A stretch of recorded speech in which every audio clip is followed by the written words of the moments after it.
Great. Jerry, thank you much for joining me on JourneyPure Real Talk. I'm really looking forward to our conversation. Thank you for having me. Yeah, so right away, one of the reasons why I wanted to speak to you directly, and one of the reasons that I appreciate and respect your work so much at JourneyPure, is because you're like an excellent manager.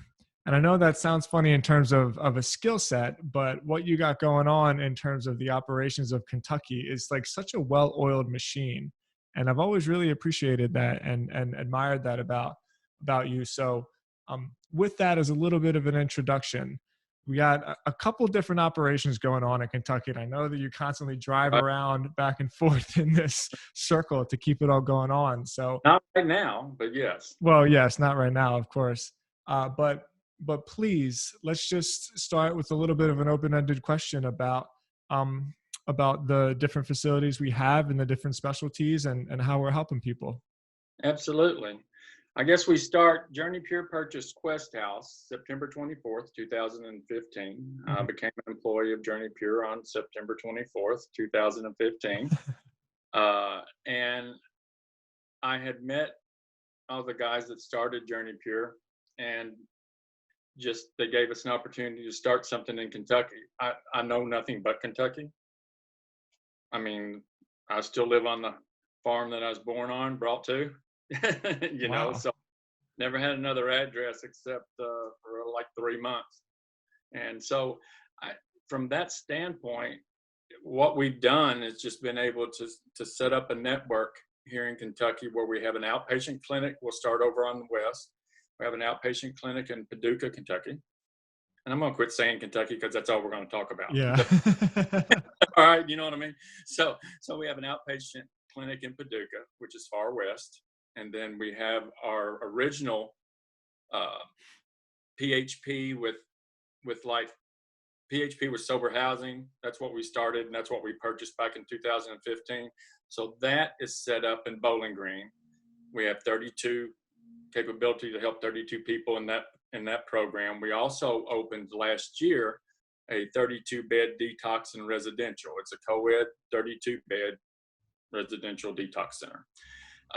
We also have on the same campus, it's a little small campus, but busy. We also have an outpatient clinic with MAT, Medicaid assisted treatment. So the outpatient clinic is mainly intensive outpatient programming to support people readjusting to the community there in the Bowling Green area, whether it's through a separate sober living home or something to that effect.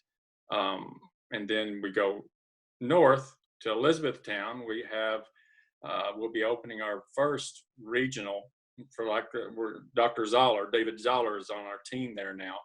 And he was calling it the JourneyPure Regional Addiction Center. So it is the true one, and it's at a bad time because of COVID-19 right now. But we'll be opening that May 1st, where we will have the first one outpatient clinic that we've truly built to our needs.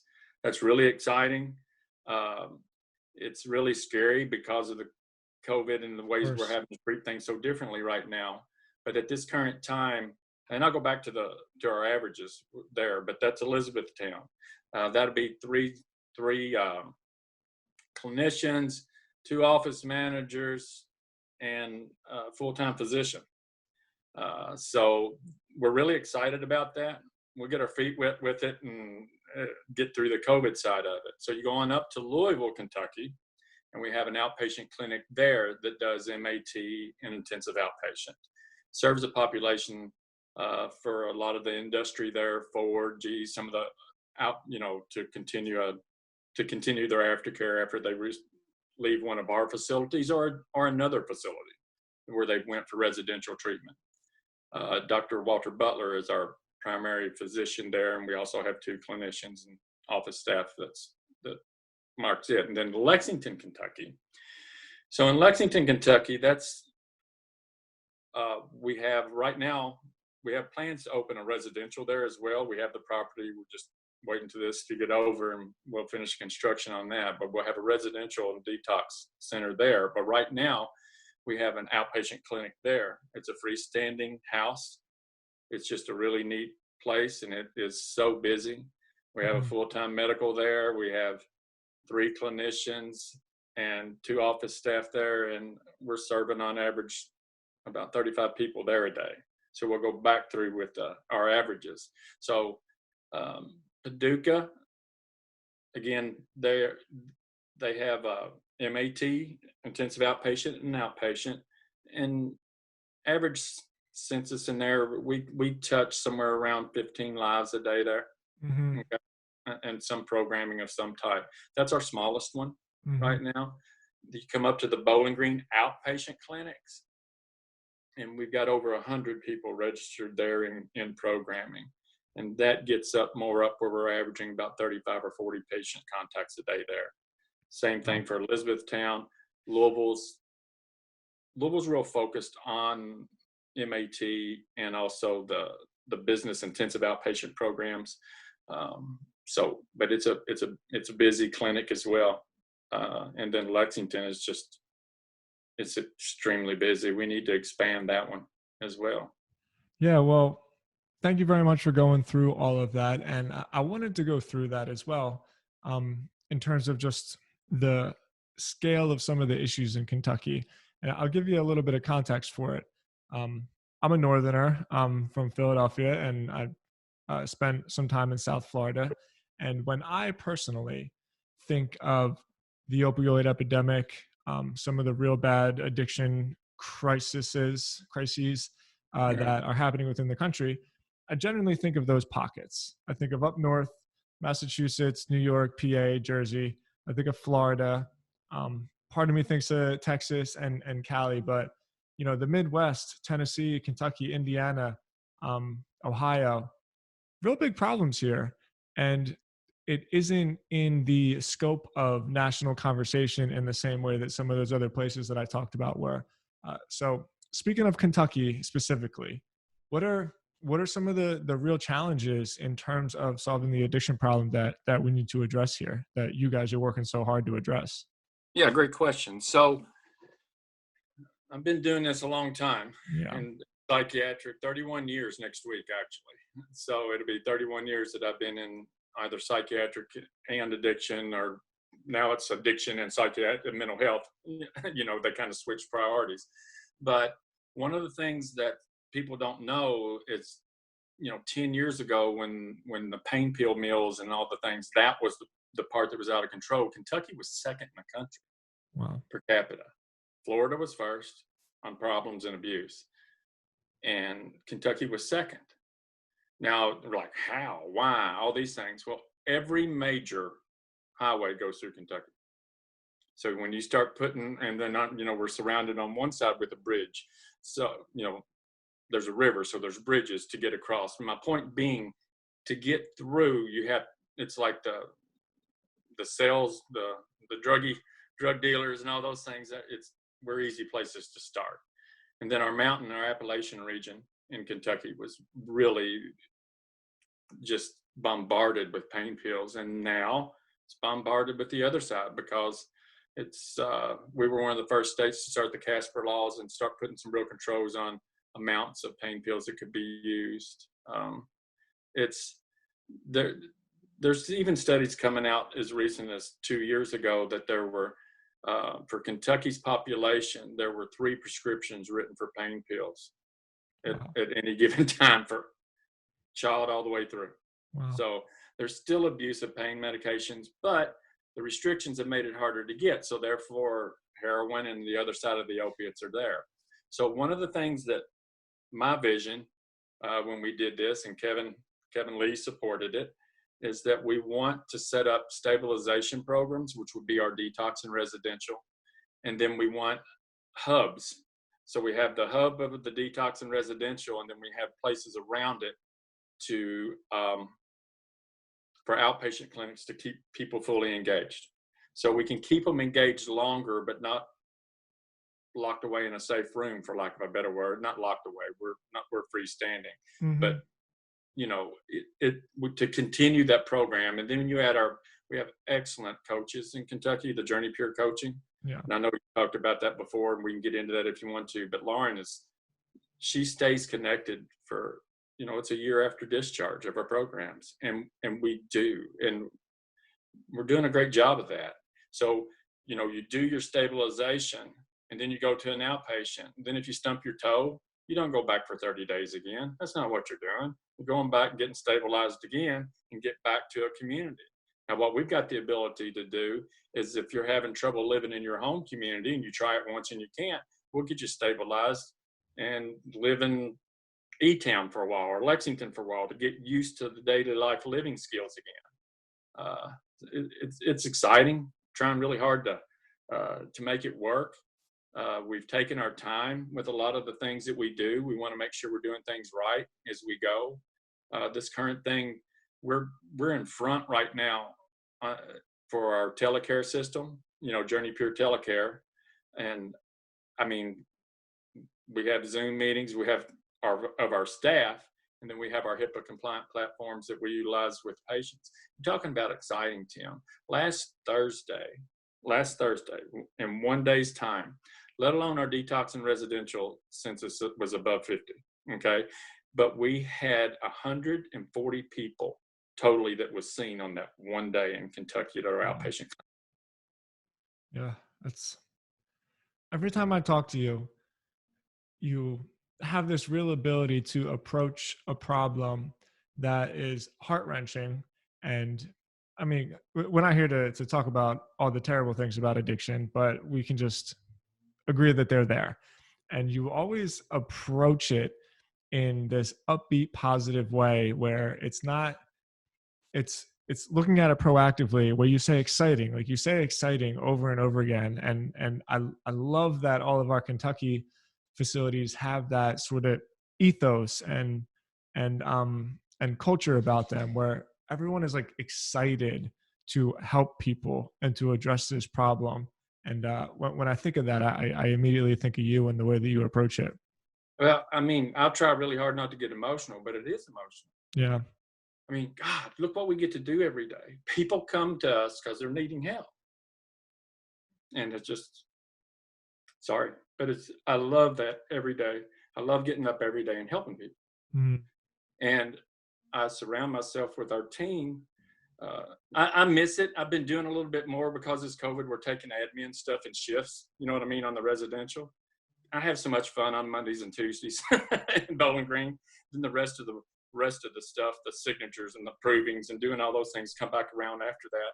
But I miss that side of things. But that's all that I try to do now is just hire people who want to be part of a team. And you know what? We figured that out pretty quickly. If you're not, I love you. Hope things work out for you. But we're going to find somebody who you don't have to have the passion that I've got, but you better have pretty close to it. I mean, and I don't mean that wrong. It's just the passion and the fire. And I love getting up every day and having interactions with people and to see them look different. I talk different, just eyes completely engage with you, look at you face to face. They're just, I don't know that there could be a better job or a better thing out there. I mean, I don't know what that would be. Very inspiring, man. Again, I just, one more time, I've always appreciated that about you.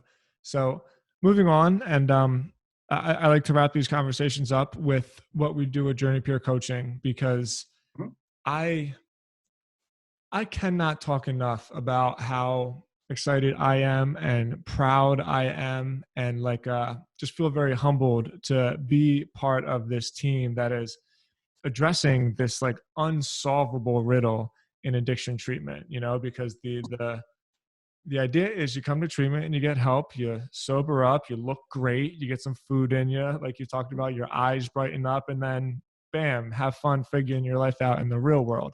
And it's been kind of this easy, it's been easy for the industry, let's call it, to just sort of let it, I forget what the expression is, like a duck, like goes down your back and yeah, there you go, roll off your back.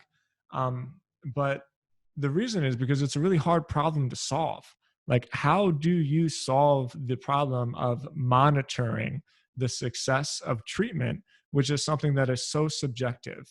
And what we've done is we put actual like quantifiable metrics in front of it, which is so cool. And we've been proactive in setting up the infrastructure and hiring the employees to like keep in touch with these people for an entire year. And like I get excited about that. The way you get excited about people, I get excited about this super cool technology and this platform that we've created that is groundbreaking, because no one's ever actually held themselves accountable and said like, we provide treatment and this is the long-term results of it. Because it's so easy to say, hey, we did our job, we did treatment, and now they're gone. And like, we're really, really ahead of that. So please, I know I opened that up for you like in depth, but go ahead with it, because I love talking about it. Well, it's really interesting because it's April right now, and you know, as far as that goes, for Anthem, Blue Cross, and Blue Shield, as far as the commercial insurances, that's the largest provider in Kentucky, and we've got a great relationship with them. We're one of only two facilities in Kentucky that have the Blue preferred status. Okay, and there was some checklists and some things that we had to do for that. They actually came. They had some representatives that had been to the opening of our residential facility in Bowling Green. And so to bring that back to the JourneyPure app or JourneyPure Recovery Coaching, what we're getting prepared right now for our next, we have a yearly meeting with them. And we've had over 280 patients that have come through our program in the last year on to our JourneyPure programs with Anthem insurance, for lack of a better word. Okay, Anthem insurance. We're compiling our numbers for that right now. So as far as the standard in the industry, I mean, we're at 52% that are still gainfully employed, interacting with their family, you know, all those checkpoints that we do on the re-coaching. Yeah, I love asking people if they're sober, but the bigger part of it is, where are you health-wise? Where's your mental health? Are you working? Are you back with your family? Are you doing things? Are you interacting? And then have you been to an ER room in the last 6 weeks, or in the last, you know what I'm saying, whatever the period of time it is for which exam, what do you want to call it, Jim? The surveys that we do with them verbally over the phone, through the app, I mean. So we make a contact with them and we ask our patients where we keep them engaged in that time. So really interesting, 52% of them are still doing well. Okay. When you add in, we also have a pilot program through Kentucky that we utilize the JourneyPure app for. And I keep calling it the app, I apologize, but the JourneyPure Recovery Coaching, that's what it is. It's a platform that we utilize. Internally, we call it the app. That's it, right. Yeah. We call it, you got to go to the app store to download it, but it's not an app. That's okay. But you know what I'm saying? So we use that. Do you know that number jumps to 68% for this pilot program for the MAT part of it? 68% of the people that go through our program and go through this pilot program that we have. So I'm going to them and pleading with them, going, look, we need more people in this pilot program, because we're proving numbers that nobody else can achieve right now by doing that. And the biggest part of that is not only the good physicians and the good people that are working the program with the patients, but we're staying with them with the recovery coaching. There's a specific coach that stays with this population, and we keep them engaged every day, and we challenge them every day. I do better if I get challenged. What about you, Tim? Yeah, and so we're on two ends of it. You deal directly with the people, and I'm kind of the computer nerd. So I look at the data and I look at the dashboards and the spreadsheets and the surveys that we send out. And over and over and over again, even with all the cool fancy bells and whistles that we put together in the app, in the technology, the thing that our alumni say that they appreciate the most is having a long, interactive, connected one-on-one relationship with their coach. And it just goes back to the simplicity of it, where the problem is so large and the challenge is so great, but the solution is so simple. You just have to actually like put your head down and commit to doing it. And you talk about 62% success rate, I think you said, in the pilot program. I mean, that's really unheard of. And especially if you take into account, like we said before, the quantifiable statistics. One, do you have a job? Basically, like, are you providing back to society? And then two, are you staying out of the ER? Which means, like, are you not sucking the global or the national resources away? I think that's brilliant. And I just love knowing that we are doing something that nobody else has ever tried to do, and we're doing it in a way that is proving like this works and everybody else needs to get on board. All I need is 30 minutes and we can pull it up. That's what's amazing by it. Kyle and his team, we say what specific group do we want to look at that's in our recovery coaching. You know what I mean? And we're able to pull that up and pull the report up, and it's real, and it's real data because it's come straight from the interaction with a patient. Yep. That's still engaged with us. And again, we identify people through that as well, that we tell if they're not checking in, if they're not doing their thing. So we use that network of friends that they have as well as us. Step them up if we need to a little bit, get them back in intensive outpatient, get them, it's constant. I mean, in this time where everybody's scared, let's just look at this, everybody's scared and we're worried about all these things, let alone our residential and detox centers, but the telecare programs that we have in Kentucky right now and across the JourneyPure family. Okay. I'm not meaning that, but we had 9 admissions at E-Town set up yesterday to start intensive outpatient. I mean, in just one day we had 9 calls for people asking help, and they'll be in programming today, tomorrow, and see the physician on Thursday. I mean, oh, wait a minute. Tomorrow's Thursday. Sorry. But, so yesterday they started, they've seen several of them in. I mean, those numbers are happening everywhere. Bowling Green as well.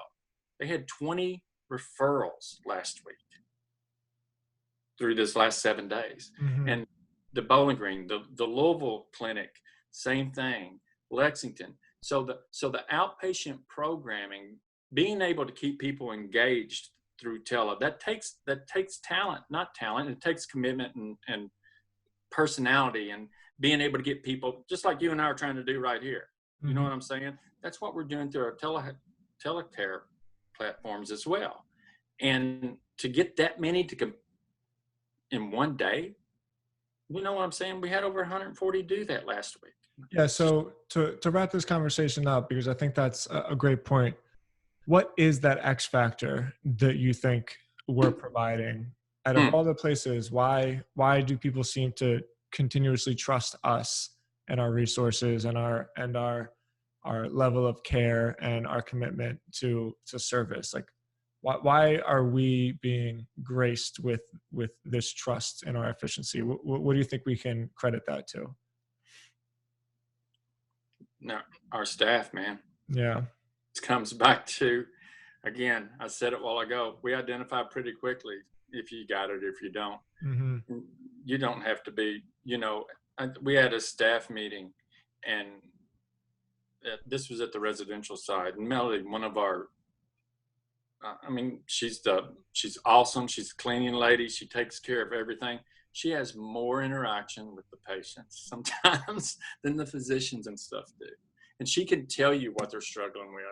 It's just, you get the people there that want to truly get up every day and help somebody. Okay. Because, I love and like to think that we pay very well, but you could probably have jobs at different places making more money just simply because of the industry that we're in and the way it rolls with that. But if you've got the passion of getting up and helping somebody every day, there's not a better place to work, period. And we do well from the other side of it, but just the interactions that you have with the staff, with the people. My job now is when we need somebody, is identifying the people who will do anything and everything to help somebody else. Yeah. Because if you take care of our patients, this rest of this stuff will take care of itself, Tim. The financials, all those things will work out if we take care of everybody that we come in contact with the best of our abilities every day and treat each person like we would want them to treat us. And so you can go back and look at some of the old videos that we had on the YouTube channel and stuff. And when they asked me that same question, it's the same answer. Sure. And I put my finger up and I said, it's our staff. And it is.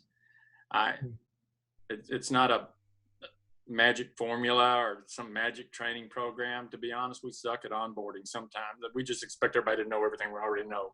We're working on that. All right. We'll spend more time with them as we bring on new employees. That's just honest. But you identify the passion from the side of it. The rest of it we can teach you the X's and O's. Yeah. But you have that inside, and we just try to identify that. And we've got the most awesome team. I brag a lot about our team. Our team in Kentucky, we've got 70 employees now. Dude, we started in 2015 with 4 employees and 6 patients. And today we've got 70 employees and we've got almost 400 people enrolled. Wow. In programming. Residential, detox, outpatient, intensive outpatient, PHP, the full spectrum of care. And the recovery coaching, if you count them, it's over 1,000. Yeah. That we stay engaged with on a daily basis. It's incredible, Jerry. I opened this conversation up with bragging about, like I said, like your managerial skills and your ability to interact with people and let everybody see the vision. And I really stand by that. I think that JourneyPure is very privileged to have you on the team. And like, I really just thank you for your time, man. Honestly, I look up to you. Thank you so much. I appreciate that, but I'm privileged to be a part of this. I've done this a long time. I've had 4 jobs in 31 years, and this is my last, one way or the other. I mean, I'll sell cars. I guess you count that a job, but I'm done. If I can't work for the best and be a part of spreading that throughout this state, and I'm blessed from the standpoint of being in Kentucky and knowing Kentucky, okay? And I can make phone calls. I can do those things and have interactions with legislators. And I even tried that one time. I tried running for office. But I mean, I'm ADD as I'll get out, but the way of it is, it serves me so well with the fact of being able to use this, like you said, gift or whatever it is, just hiring the right people and getting them in there and just let them go. Yeah. Let's do it. Let's just help people. Well, that's great, man. Once again, thank you so much for your time. Anybody watching this or listening to this, if you want to learn more, just go to JourneyPure.com. Call the phone number, look at the different listings that we have on the website. We'll get you connected with help. Jerry Lucas, my friend, you're the man. Thank you, man. Thank you. Thank you. We'll talk soon. See you.